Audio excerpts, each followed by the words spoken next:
Guardo questa cosa con cautela e preoccupazione. Così il presidente del Friuli Venezia Giulia, Massimiliano Fedriga, ha commentato la notizia relativa all'iscrizione nel registro degli indagati della premier Giorgia Meloni, insieme al sottosegretario alla presidenza del Consiglio dei Ministri Alfredo Mantovano e ai ministri Carlo Nordio e Matteo Piantedosi. L'annuncio dell'indagine per favoreggiamento e peculato in merito alla gestione del caso Al-Masri, il comandante libico arrestato, poi rilasciato e riportato in patria con aereo di Stato dei servizi, era stato fatto dalla stessa Presidente del Consiglio, una notifica arrivata dal procuratore capo di Roma.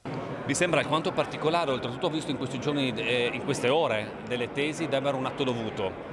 Non mi sembra che tutti gli esposti fatti verso diversi esponenti dei governi che sono succeduti si sono trasformati nell'iscrizione del registro di indagati. Poi Fedriga è tornato su temi regionali, quello della sanità, rimarcando gli investimenti fatti per potenziare il sistema e far crescere e migliorare la risposta sanitaria del Friuli Venezia Giulia, soffermandosi in particolare sul CRO di Aviano. Riccardo, no, sul CRO di Aviano avrà una mission particolare sia per quanto riguarda la parte oncologica a livello regionale, sia per quanto riguarda una nuova collaborazione con il sistema universitario che verrà protagonista il CRO di Aviano. Infine una battuta sul caso Flex, con 350 lavoratori a rischio dopo l'avvio della procedura di disimpegno del sito da Trieste e il pericolo esuberi già annunciato dal fondo tedesco che subentrerà nella proprietà. Ancora non c'è un piano industriale e l'incontro di ieri al Ministero non ha soddisfatto proprio nessuno tra lavoratori, sindacati, governo e regione. Anche noi siamo molto preoccupati perché oltretutto non ho visto un comportamento lineare.